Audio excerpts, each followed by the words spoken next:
was looking at this package of things that the federal government is going to introduce to make higher education, tertiary education, more accessible.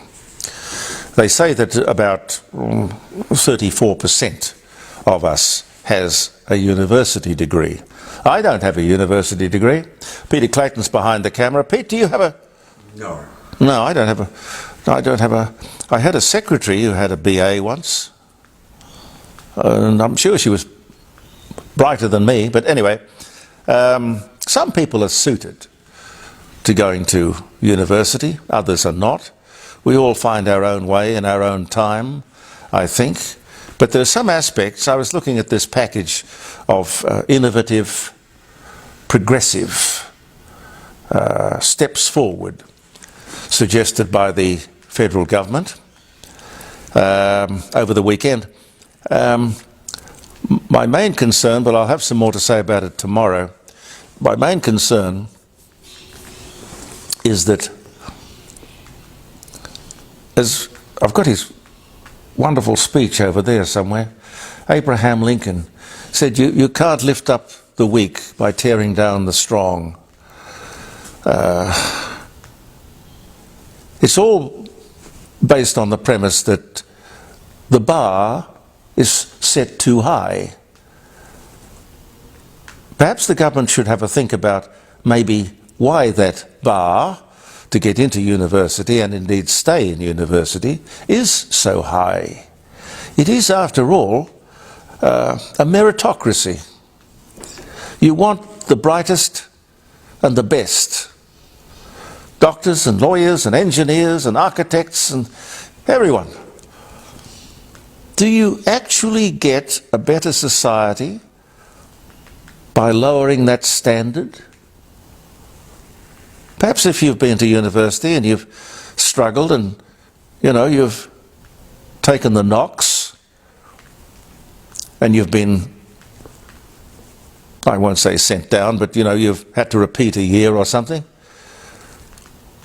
you may have a stronger opinion on it than I do, but I want to talk to you about it tomorrow. Philip Lowe had some interesting things to say during his overseas trip with Jim Chalmers, who's the treasurer, obviously.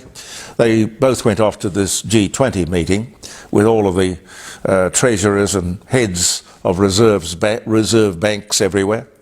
Jim standing right next to him. That is Philip Lowe, delivered an excellent speech, pointing out Australia's need to increase productivity. Everything springs from productivity. He's perfectly right. Everything. It's wages growth, quality of life, security of employment, in fact.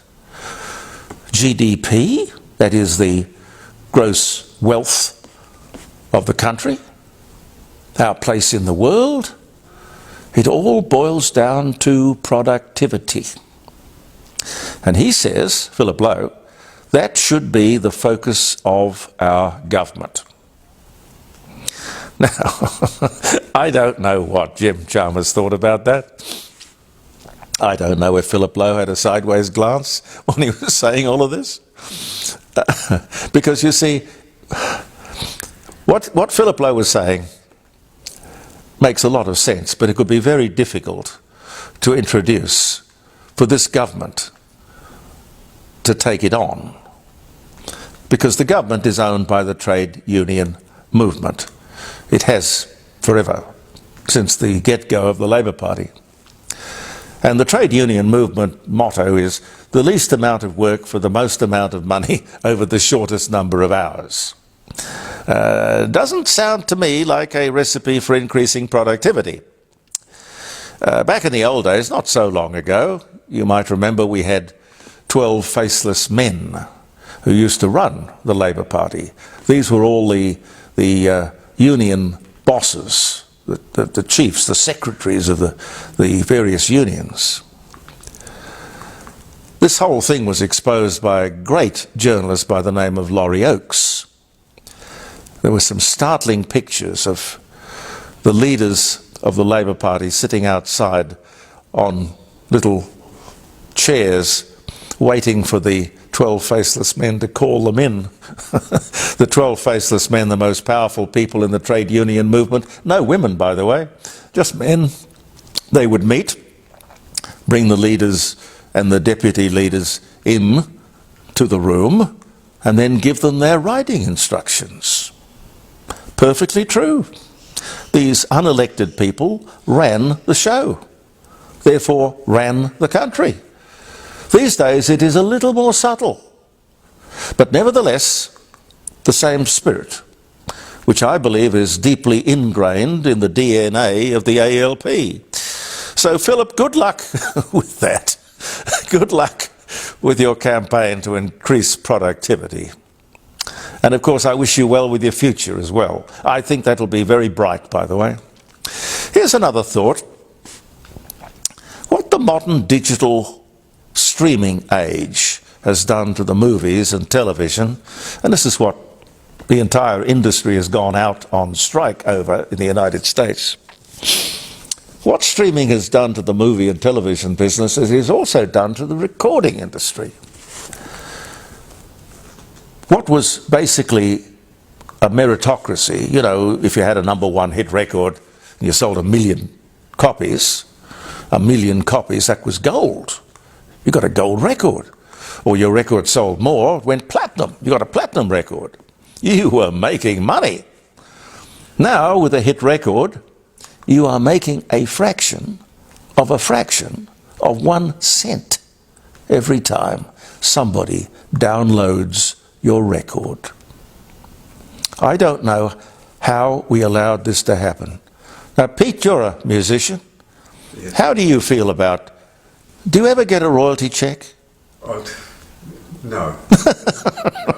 Oh, it's amazing, isn't it? Streams around the world, but Yeah. it's 1/10 of 1 cent. 1/10 of 1 cent you get every time somebody listens to one of your tracks. So I get a few dollars. I mean, a few dollars. Yeah. Yeah. Yes, oh dear, oh dear, oh dear.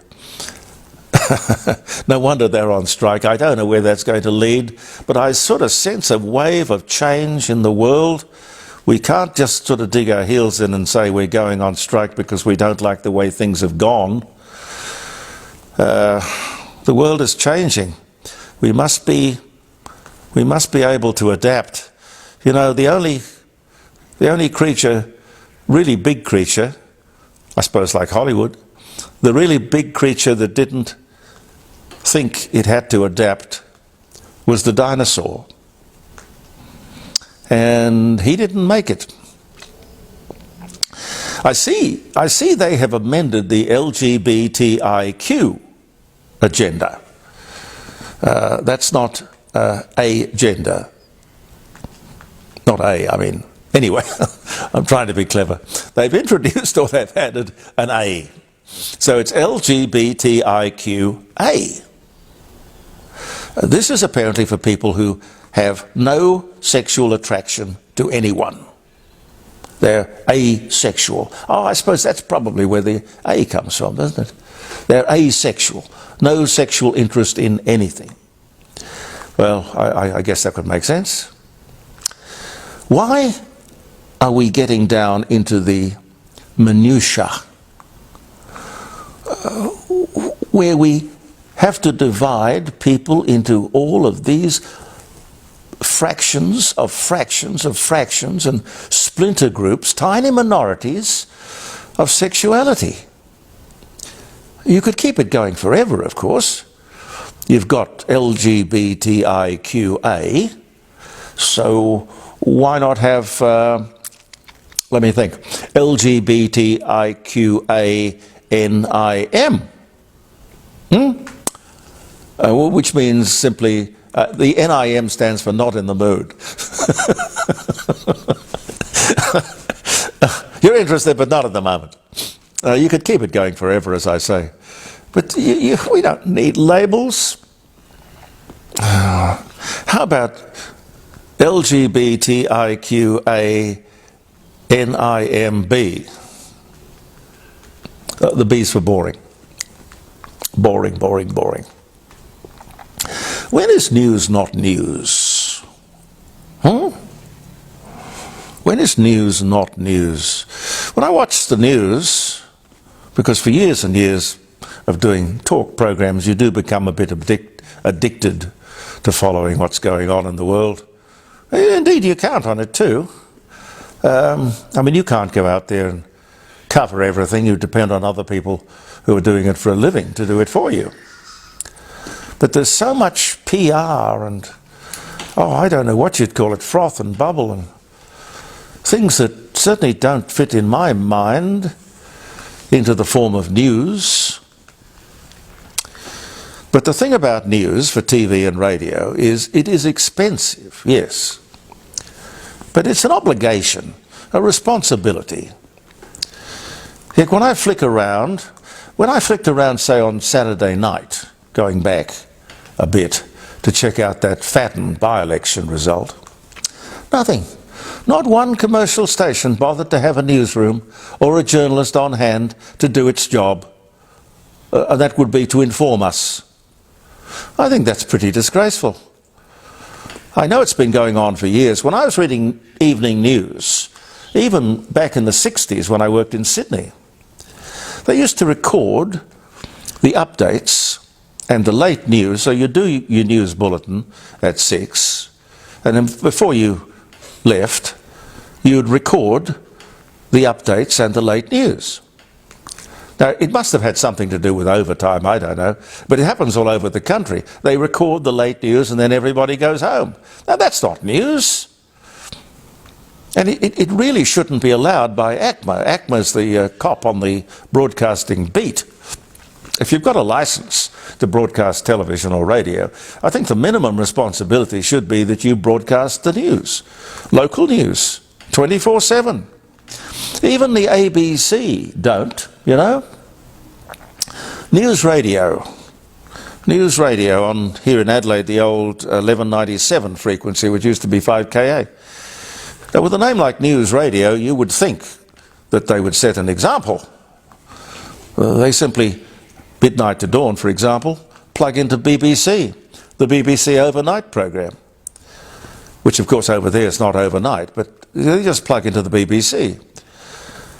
Locally, news breaks, I believe, are all recorded and automated. No one there, saving $1. Yet they will pay ridiculous prices for the rights to the cricket or the football or the tennis. They'll pay huge amounts of money for absolute crap, but they can't afford overtime to run a newsroom 24/7, which is exactly what radio and television stations should do as their minimum responsibility to the community. And how much would it cost them to put on a midnight to dawn program?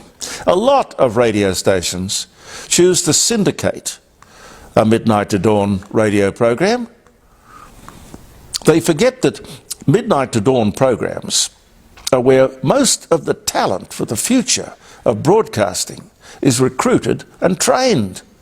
That's where people learn the trade, cut their teeth, usually fresh out of the country, where they get a bit of experience in radio, and then they come back to the city, if they're lucky, and they get a break doing a midnight to dawn show, 1 or 2 or 3 a week. Now, I think it's essential for radio to keep their license. They must have a local midnight to dawn program. Why, for God's sake, not? Costs pretty much nothing and looks after the future of broadcasting. And listen, talking about the news, I was dismayed when I watched the news at night, and it doesn't really matter what channel you're watching. The first 20 or 30 minutes is taken up with crime and punishment. It's almost like the police rounds, law and order stuff, break-ins, car chases. What the hell are we turning our cities into, by the way? What are we turning our country into? News has got to be more than police files for the last 24 hours. It might be that it's easy content, maybe lazy journalism, but there's got to be other stuff happening in the world, our world. Yeah, it's easy, of course, to sit in a nice, comfortable chair and be critical, but I think, in a sense, that's my job here in the Court of Public Opinion to get people thinking. Maybe even the management of television and radio stations. Who knows? I was talking to you about the Matildas the other day. Great Australian sporting success story. There's no doubt about that. They're becoming a little militant. A little militant. They haven't actually gone out on strike, but they have gone out pretty publicly about money. The money that they're being paid. And quite public, making it an issue. They're not being paid as they would like to be paid. It's a bit of a worry. Well, it's not a good look for the general public. I do understand. But it should be pretty simple. Simple rule of thumb. If the women and the men playing tennis or football or swimming or anything you can think of, basketball, whatever, if you can pull the same crowd, the same number of viewers or listeners, you get the same money. You certainly should get the same money. But that's the key. It all comes down to the sponsors who are only interested in your popularity. It works in radio and television, every medium that I've ever heard of, the same way. If the people, the audience, are there to watch the women playing soccer, they deserve exactly the same money as the men playing the soccer. It's not their skill, not their performance, not their achievements, not their looks. If you can pull the crowd, you should get the same money, but not otherwise. Just time for one more, Pete, then we'll do some dates. Sure. I've got nothing against people having stuff home delivered, but have you seen the ads for food that's delivered to the door, Pete? Yes. I find that fascinating. I can't imagine people not getting a deal of pleasure out of preparing, anticipating, participating, being involved in cooking, going into the kitchen, cooking dinner. It's not complicated. The supermarket or the corner store provide the ingredients. Now, apparently, the fashion is to have somebody bring your meal to you in a box. In a box. And leaving it at the front door. To me, I find that incredible. I can't believe something like that would actually take off and become popular. But it did. It did, and it has. Some birthdays, ladies and gentlemen. July 24, the first greetings telegram sent in Britain. 1851. Light and air for all, with no charge.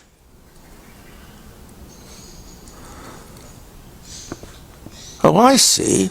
This was to tell people about the removal of the window tax in the United Kingdom. Have you heard about the window tax, Pete? Only recently, yeah. Well, it's interesting. If you go around Britain and you see the old houses with the windows all not boarded up but bricked up, there was a tax. They would come round and they would count the number of windows that you had in your home. And some of those big old homes had plenty of windows, but the people would brick up the windows so they didn't have windows. So the idea of somebody saying, they can't tax fresh air and sunlight, can they? Yes, they can. They used to tax you according to the number of windows you had on your house.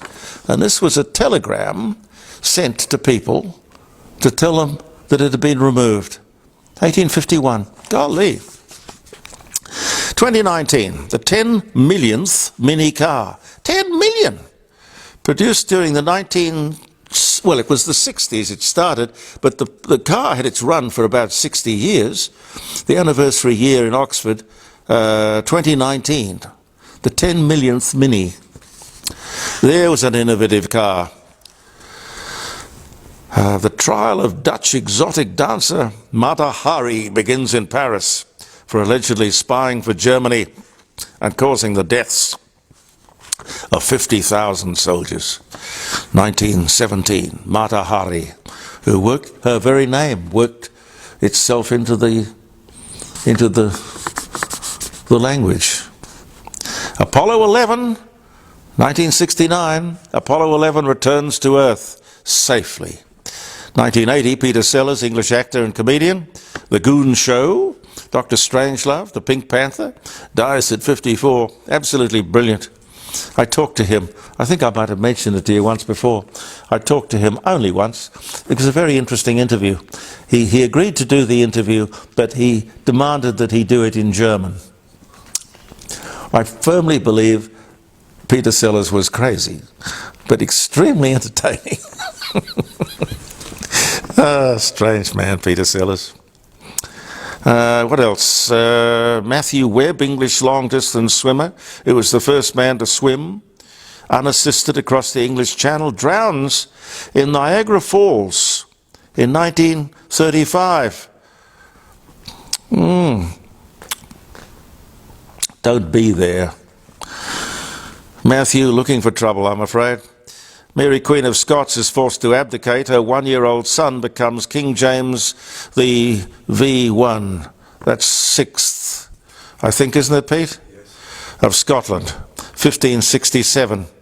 Bindi Irwin, Australian TV personality, conservationist, daughter of Steve Irwin, born in Australia, in Budrum, in Australia, in 1998. Amelia Earhart, American aviator, first woman to fly solo around the Atlantic, born in Atchison, Kansas. They had a train service, didn't they, called the Atchison, Topeka and the Santa Fe. If you're into trains, you'd know all about the Atchison, Topeka. Yes. Went missing in 1939, presumed dead, born this day, 1897. And this is an interesting one, just one more. 2016, Margaret, or they used to call her Marnie, Nixon, American soprano, singer, film ghost voice. You know, we're talking about artificial intelligence being able to take the voice of a great singer or a great actor, and then you don't need the great singer or actor anymore. You've got the ability through technology to do exactly the same thing on a computer. Well, before all that happened, you had Marnie Nixon, because she was the ghost voice for Audrey Hepburn in My Fair Lady. She was singing the words that Natalie Wood was miming in West Side Story, Deborah Carr in The King and I. Anyway, nobody hardly ever knew her, but millions loved her voice. She dies at 86 on this day in 2016. Thank you so much for being with us. I'm Jeremy Cordeaux. Peter Clayton will be back tomorrow. We'll talk some more about that educational revolution. And of course, thank you as always for your comments. I appreciate everything you say. Believe in yourself, and goodbye for now. Well, for a start, it's very hard to define what it is because, in fact, the Prime Minister says it's a modest proposal that just recognises Aboriginals in the Constitution, for example. The people who have put it together say, no, it's a major proposal which will empower us in a way we haven't been before. The lawyers are having a picnic because some lawyers are saying this is sound law. Others are saying it will lead to endless activism. I'm simply reporting the facts there. That's very easily checked. There's no agreement on what it is or what impact it will have. I am opposed to it for three reasons. The first is the reasons I've just given. The denial of agency and what have you means, I've had a lot of experience with it. I have had a lot of experience. And I've seen it on the ground. And Aboriginality is not a nation. There are in fact 300 to 400 nations. And they are, many of them, proudly individualistic. So I don't know how 54 people are going to represent 300 plus nations and have a special voice that no other Australian has. The second thing is that the debate has been highly emotionally charged and there have been the put-downs. If you're against this, you're a racist. Well, I'm against it because I don't think it's going to work. And for the third reason, I don't think constitutions, I think good constitutions, they only work in the culture. I mean, Russia had a great constitution. You would know that. But it wasn't a free country. They only work in the culture in which they're embedded. That's right. But our constitution was put together. I mean, we're one of the oldest democracies in the world, Australia. And we were able to draw on the absolute best internationally, particularly from the American Declaration of Independence and everything that came out of that process, and drawing on the British model as well. But it was late in the piece. And I am on record as saying, and I repeat here, that in my view, a constitution should be a dry, dusty document that draws no distinctions at all based on wealth, where you live, gender, position in society, or the colour of your skin. The very model of equality is to ensure that no one's singled out.